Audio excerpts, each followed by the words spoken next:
हमारे परिवार में एक दोष था जिसके कारणवश परिवार में कोई ना कोई शांत होता रहता। गुरुदेव, किसी के कहने पर मेरी सहेली ने कहा कि शिव महापुराण की कथा आती है, आंकड़े की जड़, सफेद आंकड़े की जड़ कमर में बांध। मैंने बांधा, संतान का सुख नहीं हुआ। तब मैंने जब टीवी पर कथा सुनी, इतना विश्वास जाग गया मेरा। अब मैंने पूरे परिवार वालों से कह दिया, भले मुझे 18 साल संतान नहीं हुए, पर मेरा बाबा अब मुझे संतान देगा। डॉक्टर भले फेल हो गए हों, पर अब मुझे संतान होके रहेगी।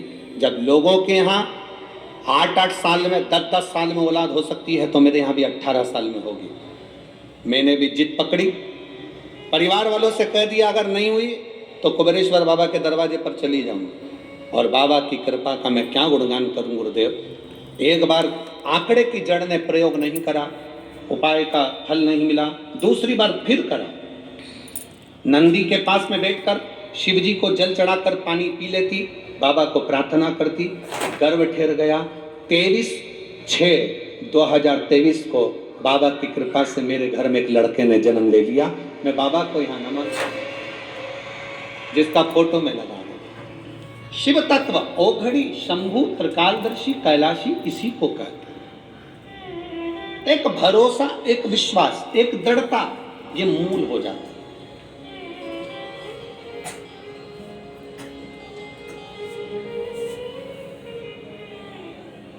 अच्छा सोचना प्रारंभ कर दीजिए, हमें नहीं सोचना बेकार। हम क्यों सोचें? उस जीजी ने, उस माँ ने ये दृढ़ ले लिया था, संकल्प ले लिया था कि सबके यहाँ हो सकती है तो मेरे यहाँ क्यों नहीं होगी। डॉक्टर ने मना करा था, तेरे यहाँ औलाद का सुख नहीं, संतान का सुख नहीं, पर उसने सोच लिया था कि मेरे घर औलाद आएगी, बाबा मेरी गोदी भरेगा, बाबा मुझे संतान देगा। तो 18 साल के बाद भी उसकी झोली में बाबा ने संतान दी है, विश्वास के साथ, भरोसे। अब दृढ़ता नहीं बनते, एक एक विश्वास भीतर से पक्का करिए। राजा सुदक्षिण ने एक विश्वास भीतर से पक्का कर लिया था, भरोसा पक्का कर लिया था।